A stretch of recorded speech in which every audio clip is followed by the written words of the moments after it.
వార్తలకు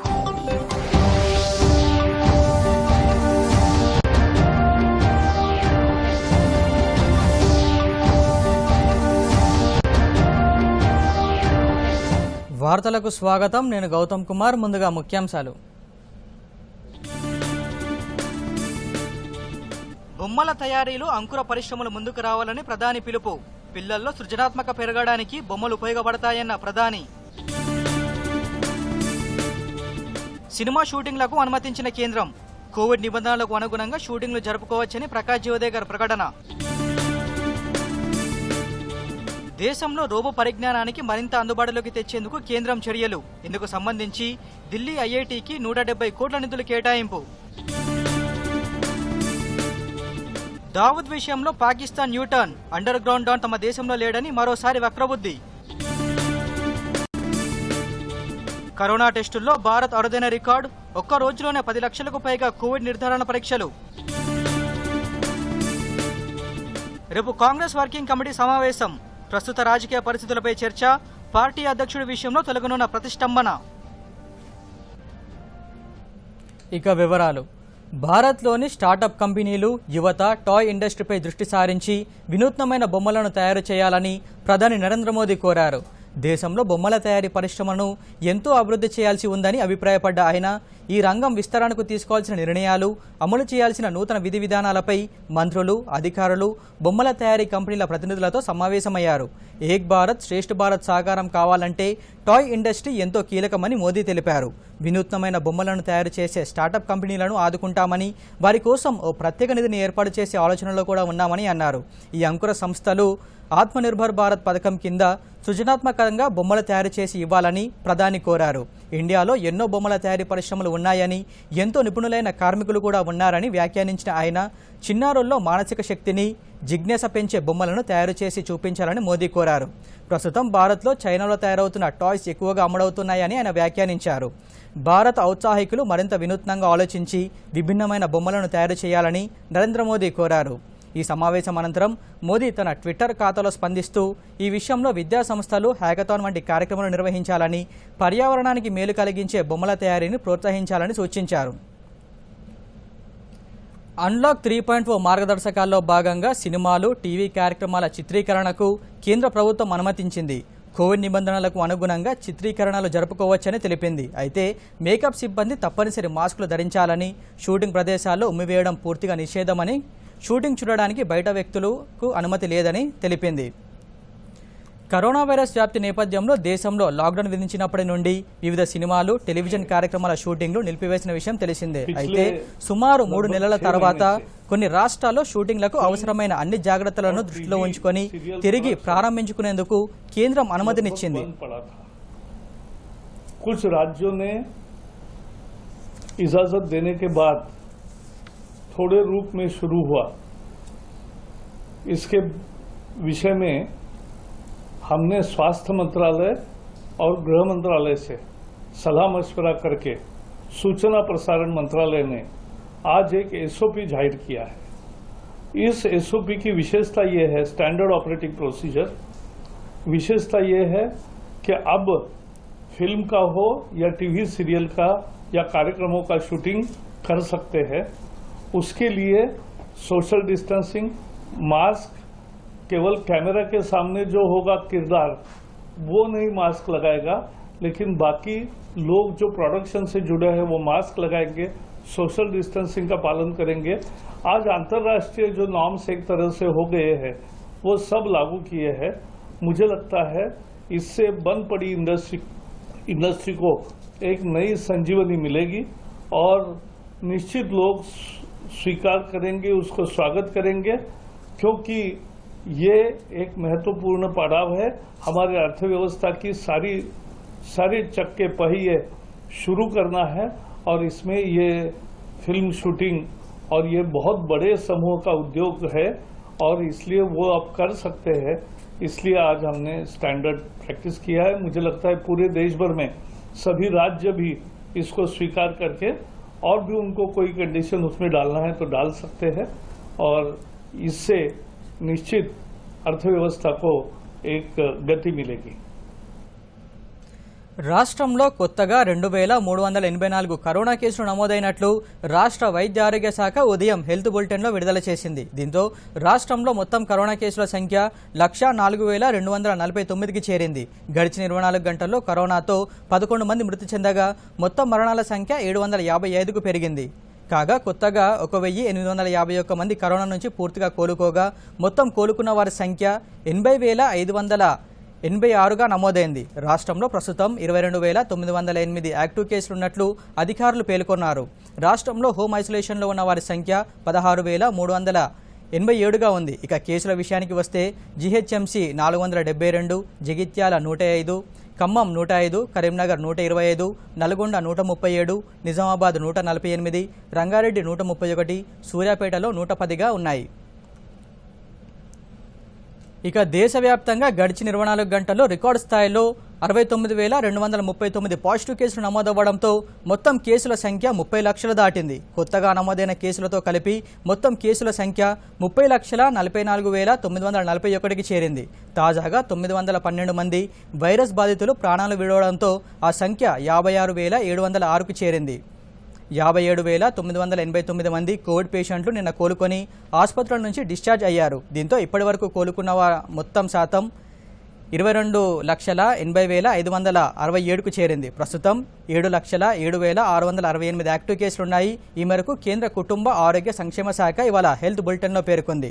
దేశవ్యాప్తంగా recovery rate 74.69% ఉందని తెలిపింది. మరణాల రేటు 1.87% ఉందని వెల్లడించింది. కాంగ్రెస్ అధ్యక్ష బాధ్యతల నుంచి రాహుల్ గాంధీ తప్పుకున్న తర్వాత నెలకొన్న ప్రతిష్టంభనకు రేపటితో తెరపడుతున్నట్లు తెలుస్తోంది. రేపు కాంగ్రెస్ వర్కింగ్ కమిటీ సమావేశం కాబోతుంది. ఇందులో కాంగ్రెస్ అధ్యక్షుడికి సంబంధించిన చర్చ జరగనున్నట్లు సమాచారం. అలాగే పార్లమెంట్ సమావేశాలు, ప్రస్తుత రాజకీయ పరిస్థితులపైన చర్చించనున్నట్టు తెలుస్తోంది. గతేడాది జరిగిన సార్వత్రిక ఎన్నికల్లో కాంగ్రెస్ ఘోర పరాభవానికి నైతిక బాధ్యత వహిస్తూ రాహుల్ గాంధీ అధ్యక్ష పదవి నుంచి తప్పుకున్నారు. సీనియర్ నేతలు ఎంత నచ్చజెప్పినప్పటికీ ఆయన తన నిర్ణయాన్ని వెనక్కి తీసుకోలేదు. దీంతో తప్పని పరిస్థితుల్లో సోనియా గాంధీ ఆ బాధ్యతలు చేపట్టారు. అయితే 73 ఏళ్ల సోనియా గాంధీ తన వయోభారం కారణంగా ఆ బాధ్యతలను వేరొకరికి అప్పగించాలని నిర్ణయించారు. ఆ బాధ్యతలను తిరిగి రాహుల్కి అప్పగించాలన్న డిమాండ్ పార్టీ నేతల నుంచి వినిపిస్తోంది. ఈ నేపథ్యంలో రేపు జరగనున్న సిడబ్ల్యూసీ భేటీలో ఈ విషయమై ఏదో ఒకటి తేల్చేయాలని సోనియా గాంధీ నిర్ణయించినట్లు తెలుస్తోంది. అండర్వరల్డ్ డాన్ దావూద్ ఇబ్రహీం కరాచీలో లేడని పాకిస్తాన్ ప్రకటించింది. అసలు దావూద్ గానీ, మసూద్ అజహర్, హఫీద్ సయ్యద్ వంటి ఉగ్రవాదులు గానీ తమ దేశంలో లేరని వెల్లడించింది. వీరి ఆస్తులను స్వాధీనం చేసుకుంటున్నామని, వీరి బ్యాంక్ ఖాతాలను స్తంభింపజేస్తున్నామని, మొత్తం 88 ఉగ్రవాద బృందాలను బ్యాన్ చేస్తున్నామని పాక్ ప్రభుత్వం నిన్న ఆర్భాటంగా ప్రకటించింది. అయితే ఈ వార్తలన్నీ డొల్లే అని తేలిపోయింది. వీరు తమ దేశంలోనే ఉన్నారంటూ మీడియాలోని కొన్ని వర్గాల్లో వచ్చిన వార్తలు నిరాధారమైనవని ప్రభుత్వం ట్వీట్ చేసింది. అధికారికంగా స్పష్టం చేసింది. తాము కేవలం ఐరాస భద్రతా మండలి స్టాట్యూటరీ నోటిఫికేషన్లు మాత్రమే రీప్రొడ్యూస్ చేశామని పేర్కొంది. పాక్ విదేశాంగ మంత్రిత్వ శాఖ కూడా ఈ వార్తలకు ఆధారం లేదని కొట్టిపారేసింది. కేవలం ఒక్క రోజులో పాక్ డబుల్ టాక్ అసలు నిజానికి అక్కింది. అసలు నిన్ననే పాకిస్తాన్ చేసిన ప్రకటనలను విశ్లేషకులు విస్మరించలేదు కూడా. తమకు చైనా వత్తసు ఉన్నంతకాలం ఆ దేశం ఇలాగే ప్రవర్తిస్తుందని అంటున్నారు. శ్రీశైలం మడమగట్టు భూగర్భ జల విద్యుత్ కేంద్రంలో సంభవించిన భారీ అగ్ని ప్రమాదంపై సిఐడి విచారణ కొనసాగుతోంది. CID chief Govind Singh, DIG Sumathi నేతృత్వంలో ఈ విచారణ జరుగుతోంది. షార్ట్ సర్క్యూట్తో ప్రమాదం సంభవించినట్లు అధికారులు ప్రాథమిక అంచనాకు వచ్చారు. ఇక షార్ట్ సర్క్యూట్కు గల కారణాలను సిఐడి దర్యాప్తు బృందం విశ్లేషించనుంది. ప్రమాదం జరిగిన స్థలంలో ప్రాథమిక సాక్ష్యాలను దర్యాప్తు బృందం సేకరించింది. కాలిపోయిన వైర్లతో పాటు పవర్ సప్లైకి ఉపయోగించిన వైర్లకు సంబంధించిన కాలిన పదార్థాలను ఫోరెన్సిక్ బృందం సీజ్ చేసింది. పవర్ జనరేషన్ సప్లై ఎలా జరిగిందని టెక్నికల్ బృందాలు వీడియో తీశారు. పవర్ సప్లై ఎలా ఇచ్చారనే వివరాలు సిఐడి రాబడుతోంది. పలువురు అధికారుల నుంచి సిఐడి స్టేట్మెంట్లను రికార్డు చేసింది. మొదట ఫైర్ యాక్సిడెంట్ జరిగిన చోట ఫ్లోర్ పగిలి ఉన్న స్థలంలో కొన్ని పదార్థాలను అధికారులు సేకరించారు. ఎగువన కురుస్తున్న వర్షాలకు ప్రకాశం బ్యారేజీకి భారీగా వరద నీరు వచ్చి చేరుతోంది. దీంతో అధికారులు 70 గేట్లు ఎత్తి నీటిని దిగువకు విడుదల చేస్తున్నారు. ప్రస్తుతం ప్రాజెక్టుకు ఇన్ఫ్లో 3,13,834 క్యూసెక్లు ఉండగా అవుట్ఫ్లో 3,01,056 క్యూసెక్లుగా ఉంది. ఈస్టర్న్ వెస్టర్న్ కెనాల్ ద్వారా 10,356 క్యూసెక్లు నీటిని దిగువకు వదులుతున్నారు. ముంపుకు గురయ్యే ప్రమాదం ఉండడంతో లోతట్టు ప్రాంతాల ప్రజలను అప్రమత్తం చేశారు.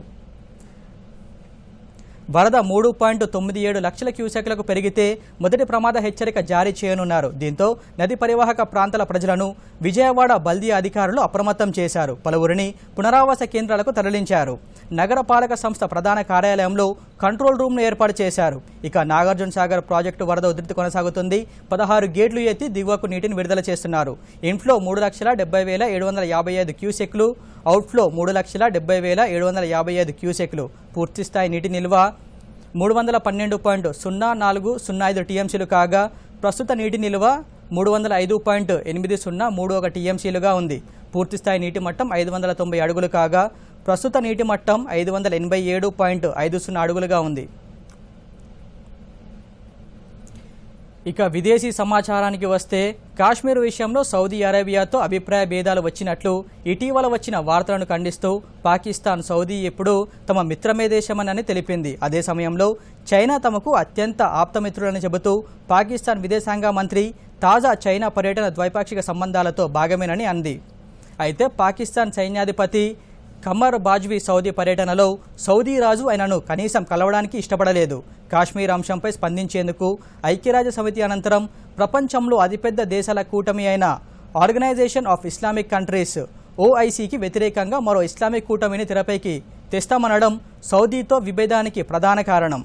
పాకిస్తాన్ ఈ దుర్నీతికి ఇమ్రాన్ ఖాన్ అనుసరించిన తప్పుడు విధానాలే కారణం. చైనా వల్ల తమ దేశ సరిహద్దుల్లో జరుగుతున్న టెన్షన్ గురించి వియత్నాం విదేశాంగ కార్యదర్శి పామ్ శాన్చౌ భారత్ విదేశాంగ కార్యదర్శి హర్షవర్ధన్ శ్రింగ్లాతో చర్చించారు. దక్షిణ చైనా సముద్ర ప్రాంతంలో చైనా భారీగా మోహరించిన సైనిక శక్తి వలన తమ సరిహద్దుల్లో శాంతికి భంగం వాటిల్లిందని, చైనా తమపైన యుద్ధాన్ని రుద్దుతుందని శాన్చౌ అన్నారు. భారత్తో సైనిక సహకారాన్ని కాక ఆర్థిక అభివృద్ధిలో భాగస్వామ్యాన్ని కూడా కోరుకుంటున్నట్లు ఆయన తెలిపారు. దక్షిణ చైనా సముద్ర ప్రాంతంలో అపారమైన చమురు నిల్వలు ఉన్నాయని, వాటిని వెలికి తీయడానికి భారత్ సహకరిస్తే ఇరు దేశాలకు ప్రయోజనంగా ఉంటుందని తెలిపారు. ఈ ప్రాంతం మన ఆర్థిక వ్యవస్థకు కూడా అత్యంత ప్రధానమే. మన దేశపు విదేశీ వాణిజ్యంలో 55% ఈ మార్గం ద్వారానే జరుగుతుంది. భారత భూభాగాలైన లిపులేక్, కాలాపాని, లిపియాదుర ప్రాంతాలను తమ భూభాగాలుగా ప్రకటిస్తూ నేపాల్ పార్లమెంట్ వారి దేశ పటాన్ని ప్రకటించిన అనంతరం నేపాల్లో చైనా సైనిక కదలికలు మరింత ఎక్కువయ్యాయి. భారీ క్షిపణులు, ఆధునిక యుద్ధ విమానాలతో పాటు రాడర్లను కూడా లిపులేక్ ప్రాంతంలో చైనా మోహరించినట్లు సమాచారం. 3 దేశాలు కలిసే ప్రాంతమైన లిపులేక్ సరిహద్దుల్లో సైన్యాలను, క్షిపణులను మోహరించి చైనా మన దేశాన్ని శాంతి చర్చలకు పిలుస్తుంది. ఈ దాష్టికానికి నేపాల్ ప్రధాని KP శర్మ ఓలీ ప్రత్యక్ష మద్దతు ఎక్కువగా ఉంది. ఇప్పటికే చైనా నేపాల్లోని అనేక ప్రాంతాలను ఆక్రమించింది. ఇటీవల నేపాల్ పార్లమెంట్ చైనా ఆక్రమించిన అనేక ప్రాంతాల నుండి వెనుదిరిగేటట్లు ఒత్తిడి తీసుకురావాలని ప్రధాని ఓలీని డిమాండ్ చేసింది. నేపాల్ అధికారిక కమ్యూనిస్టు పార్టీ చైనా చేతిలో తోలుబొమ్మగా మారిందని నేపాల్ ప్రతిపక్ష నేత ప్రచండ ఆరోపించారు. అమెరికా అధ్యక్షుడు డొనాల్డ్ ట్రంప్ మరోసారి చైనాపై తీవ్ర ఆగ్రహం వ్యక్తం చేశారు. అవసరం అనుకుంటే చైనాతో అన్ని వ్యాపార సంబంధాలు తెంచుకుంటామని హెచ్చరించారు. చైనా ఆర్థిక వ్యవస్థపై ఆధారపడకుండా జాగ్రత్త పడతామని తెలిపారు. కాగా అమెరికా ఉత్పత్తులకు చైనా అతిపెద్ద దిగుమతిదారు అన్న సంగతి తెలిసిందే. చైనాతో వ్యాపారం చేయాలనుకోవడం లేదు, ఎందుకంటే మేము సరైన భాగస్వామి అని చైనా అనుకోవడం లేదు. అందుకే మేము కూడా అలానే ఆలోచిస్తున్నామని ట్రంప్ పేర్కొన్నారు. కాగా జనవరిలో మొదటి దశ వాణిజ్య ఒప్పందాల సమయంలో ట్రంప్ చైనాతో ట్రేడ్ వార్కు తెరతీశారు. చైనా నుంచి దిగుమతులపై టారిఫ్లు పెంచడంతో షీ జిన్పింగ్ ప్రభుత్వం కూడా ధీటుగా స్పందించింది. ఇరు దేశాల మధ్య వాణిజ్య యుద్ధం కొనసాగుతుండగానే కరోనా మహమ్మారి ప్రపంచ దేశాలపై విరుచుకుపడింది. ముఖ్యంగా అమెరికా తీవ్రంగా ప్రభావితమైంది. దీంతో కరోనా వైరస్పై అప్రమత్తం చేయడంలో చైనా విఫలమైందని, ఆ దేశం చర్యల పట్ల అసంతృప్తిగా ఉన్నానని ట్రంప్ 2వ దశ వాణిజ్య చర్చలకు విముఖత చూపారు.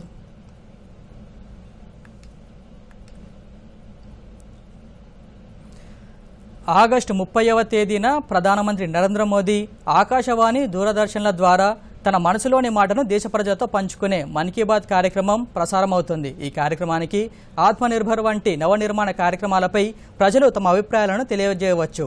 సంప్రదించవలసిన నంబర్ 1800117800 లేదా నమో యాప్ ద్వారా కానీ mygov.in వేదిక ద్వారా గాని సంప్రదించవచ్చు.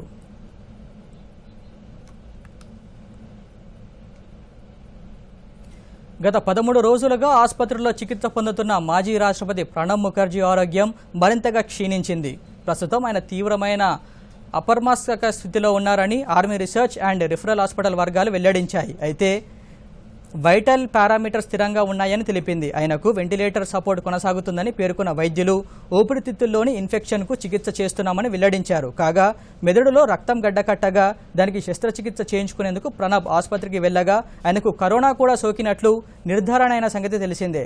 అప్పటి నుంచి ఆయన ఆసుపత్రిలోనే ఉండగా ఆరోగ్యం క్రమంగా విషమిస్తోంది. మరోసారి ముఖ్యాంశాలతో ఈ వార్తను ముగిద్దాం. నమస్కారం. బొమ్మల తయారీలో అంకుర పరిశ్రమలు ముందుకు రావాలని ప్రధాని పిలుపు. పిల్లల్లో సృజనాత్మక పెరగడానికి బొమ్మలు ఉపయోగపడతాయన్న ప్రధాని.